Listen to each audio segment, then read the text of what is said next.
Now the whole world can acknowledge me. Welcome है guys आपका आज की इस वीडियो में जहां पर हम कुछ इंपॉर्टेंट टॉपिक्स को डिस्कस करने वाले हैं। तो भाई सबसे पहले हम ड्रू मैकिंटायर के उस स्पोर्ट के बारे में बात करते हैं जो कि रेसलमेनिया 38 से आया था, जब उन्होंने मैट कैप मॉस के साथ एक मैच लड़ा था और मैच खत्म होने के बाद उन्होंने अपनी स्वॉर्ड से जो रोप्स को तोड़ा था। तो भाई उसके बारे में ड्रू मैकिंटायर ने रिवील किया कि मैंने मैच शुरू होने से पहले काफ़ी ज़्यादा उस चीज़ की रिहर्सल की थी, उस मूव की काफ़ी ज़्यादा रिहर्सल की थी कि भाई क्या रोप टूटती भी है कि नहीं, और अगर मैंने 10 दफ़ा उस चीज़ को प्रैक्टिस किया होगा तो उसमें से 6 दफ़ा रोप टूट जाती थी और 4 दफ़ा इस तरह होता था कि मैं फेल हो जाता था उस मूव को परफॉर्म करने में और जो रोप्स हैं वो टूटती नहीं थी। लेकिन भाई हमने देखा कि किस तरह से जो रेसलमेनिया है वहां पर इस तरह का कुछ भी नहीं हुआ, वहां पर भाई वो उन्होंने पास कर लिया और पहली दफ़ा में वो जो रोप्स हैं वो टूट गई थी। और भाई वो मुझे काफ़ी अच्छा स्पोर्ट लगा था कि इस तरह से भाई रोप्स वगैरह तोड़ने वाला जो भी चक्कर था। तो भाई ये ड्रू मैकिंटायर ने रिवील किया कि मैं काफ़ी ज़्यादा नर्वस था जब मैं लोगों के सामने गया कि भाई अगर वो एग्जीक्यूट मेरे से नहीं हो पाता तो भाई मेरी काफ़ी ज़्यादा बेइज्जती होने वाली है। लेकिन भाई शुक्र है जो ड्रू मैकिंटायर हैं उनकी बेइज्जती नहीं हुई और भाई वो यहाँ पर चीज़ उन्होंने काफ़ी ज़्यादा अच्छे तरीके से एग्जीक्यूट भी कर दी। अगली स्टोरी जुड़ी है भाई AEW वर्सेस WWE से। तो भाई कल की वीडियो में मैंने आपको बताया था कि कोडी रोड्स की डॉक्यूमेंट्री के अंदर ट्रिपल एच ने AEW को एक सेकेंडरी प्रमोशन कहा था। तो भाई अब इसका रिप्लाई टोनी खान ने खुद किया। तो भाई एक इंटरव्यू के दौरान उनसे जब इस चीज़ के बारे में पूछा गया तो उन्होंने कहा कि भाई मुझे नहीं लगता कि हम कहीं से भी एक सेकेंडरी प्रमोशन है, तुम ऑल इनकी भाई जो टिकट सेल है उसको देख लो, हमने 70,000 प्लस टिकट जो है सेल की हैं और आई थिंक वो 2,000 या 2,500 टिकट्स अवे हैं रेसलमेनिया 32 का ऑल टाइम ग्रेट रिकॉर्ड तोड़ने से। तो उन्होंने कहा कि भाई मुझे तो ऐसा नहीं लगता कि कहीं से भी हम एक सेकेंडरी प्रमोशन। उन्होंने कहा कोडी रोड्स की मैं काफ़ी रिस्पेक्ट करता हूँ और मुझे पता है कि कोडी रोड्स ने ये चीज़ नहीं कही होगी ट्रिपल एच को कि भाई तुम इस तरह से कहना। तो भाई हम मेरी मतलब उसके साथ भाई चीज़ें बाकी सारी सही हैं लेकिन मुझे नहीं लगता कि हम सेकेंडरी। उन्होंने कहा कि भाई काफ़ी ऐसे मामले हैं जहाँ पर हमने WWE को सेकेंडरी बना दिया है, जैसा कि उन्होंने यूके की बात की कि हम यूके के अंदर नंबर 1 है, जिस तरह से हमने टिकट सेल वगैरह सारा कुछ किया।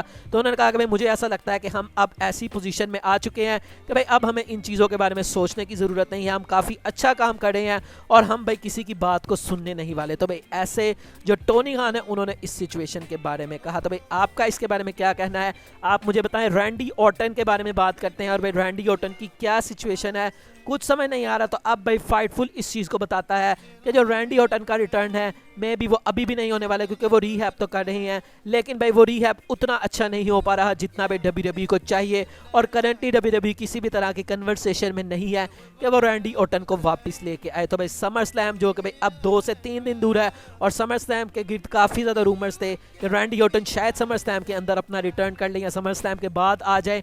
तो भाई काफ़ी नज़दीक उनका जो रिटर्न है वो आ चुका था लेकिन अब भाई फिर इस तरह की रिपोर्ट आई है जिससे भाई जो उम्मीदें हैं वो टूट चुकी है। तो अब भाई पता नहीं रैंडी ऑर्टन कब हमें देखने को मिलेंगे। लास्ट ईयर भाई मई के मंथ में हमने उनको देखा था भाई, उसके बाद से अभी तक रैंडी ऑर्टन WWE में नहीं आए हैं।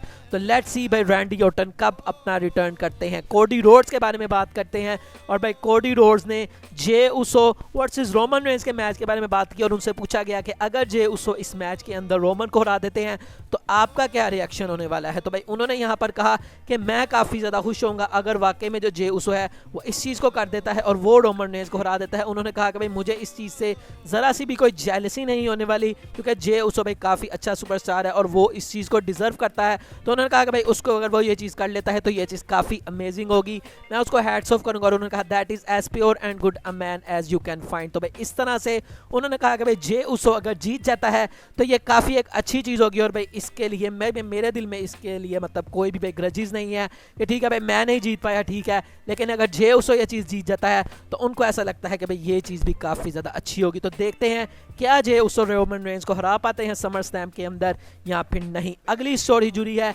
LA नाइट से जिन्होंने रोमन रेंस को भी पीछे छोड़ दिया है। किस मामले में, मर्चेंडाइजेस के। तो भाई जो जुलाई के मंथ में WWE की मर्चेंडाइजेस आई हैं उसकी लिस्ट में नंबर 1 पर LA नाइट है, नंबर 3 पर भी LA नाइट है, नंबर 4 पर भी LA नाइट है, नंबर 5 पर भी LA नाइट है, नंबर 2 पर कोडी रोड्स हैं।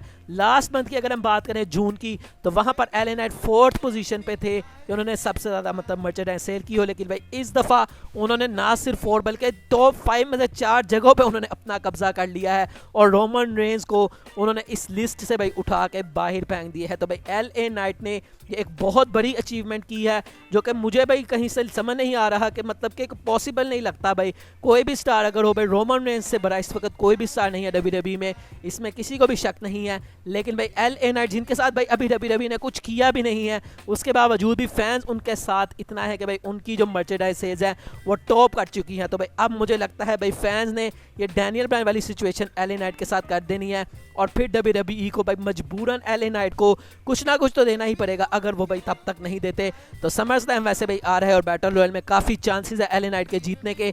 तो देखते हैं बराबर भाई क्या डब्ल्यूडब्ल्यूई फाइनली अब कोई ट्रिगर पुल करती है जो LA नाइट के लिए, या फिर अभी भी भाई फैंस को वो इंतजार ही करवाती है। तो देखते हैं बराबर भाई समर स्लैम के अंदर क्या होता है। सर्वाइवर सीरीज के बारे में अब हम बात करते हैं। तो भाई एक काफ़ी बड़ा मैच जो कि सबका ड्रीम मैच है, Seth Rollins versus Roman Reigns. तो भाई क्या ये हमें सर्वाइवर सीरीज में देखने को मिल सकता है? तो भाई सेथ रॉलिंस को ऐसा लगता नहीं है। उन्होंने क्योंकि कमेंट किया इसके बारे में, उनसे जब पूछा गया कि समर स्लैम के अंदर क्या जे उसो हरा पाएगा रोमन रेंस को, तो उन्होंने ऐसा कहा कि भाई दो ही बंदे हैं जो कि रोमन को हरा सकते हैं उनकी चैंपियनशिप के लिए, मैं और जे उसो। और अगर भाई मैं वो बंदा नहीं होने वाला जो कि वो चीज़ कर रहा है, तो भाई वो जे उसो बंदा होगा जो कि रोमन को डिथ्रोन कर देगा अनडिस्प्यूटेड चैंपियनशिप। तो भाई इससे उन्होंने तो ये कहा कि भाई जे उसो हरा देगा, लेकिन अगर जे उसो इस चीज़ को नहीं कर पाते तो भाई ये इस स्टेटमेंट से जो सेथ रॉलिंस और रोमन रेंस की स्टोरी लाइन है उसको भाई काफ़ी ज़्यादा रिलेट किया जाएगा। और भाई आने वाले टाइम में सर्वाइवर सीरीज काफ़ी नज़दीक है, तो सर्वाइवर सीरीज़ के आसपास सेथ रॉलिंस के इस तरह से कमेंट करना,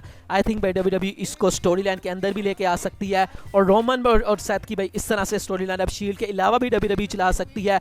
और रिसेंट में काफ़ी इंटरव्यूज़ के अंदर सेथ रॉलिंस रोमन रेंस के बारे में बात कर रहे हैं।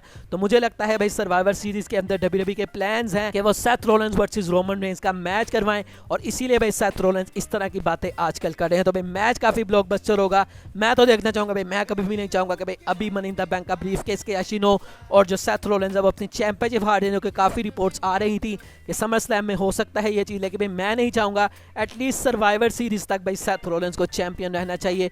तो देखते हैं बहरहाल भाई क्या सेथ रॉलिंस अपनी चैंपियनशिप को सर्वाइवर सीरीज तक रिटेन कर पाते हैं या नहीं। आज की फाइनल स्टोरी विंस मैकमैन से जुड़ी है और भाई विंस मैकमैन का पत्ता कट चुका है फिलहाल में डब्ल्यूडब्ल्यूई से। तो भाई मैंने आपको बताया था कुछ दिनों पहले कि विंस मैकमैन ने एक इंजरी करवाई थी भाई, अपने स्पाइन की उन्होंने सर्जरी करवाई और काफ़ी भाई ये लाइफ थ्रेटनिंग सर्जरी थी। तो अब भाई डब्ल्यूडब्ल्यूई की तरफ से ऑफिशियली इस चीज़ को बता दिया गया कि विंस मैकमैन मेडिकल लीव पर हैं और भाई 21 जुलाई वो डेट थी जहां पर से जो विंस मैकमैन है भाई वो जा चुके हैं और वो मेडिकल लीव पर हैं। और ऐसा बताया जा रहा है कि भाई फोरसीएबल फ्यूचर में जो विंस मैकमैन है फिलहाल में वो डब्ल्यूडब्ल्यूई में वापस नहीं आने वाले। तो भाई ये एक काफ़ी अच्छी भी चीज़ है, वैसे बुरी भी है कि भाई कोई बंदा इंजर है तो ये बुरा भी लगता है और हम होप भी करेंगे कि वो रिकवर करे, लेकिन अच्छी चीज़ भी काफ़ी फैंस के लिए है जो कि विंस मैकमैन को काफ़ी ज़्यादा हेट करते हैं एज हिज वर्क के। भाई उनको उनका काम पसंद नहीं आता, जिस तरह से वो डब्ल्यूडब्ल्यूई के अंदर मतलब अपने फैसले चलाते हैं, उनको ट्रिपल एच ज़्यादा पसंद है फैंस को। तो भाई उन फैंस के लिए ये काफ़ी बढ़िया चीज़ है कि भाई कुछ देर के लिए जो विंस मैकमैन है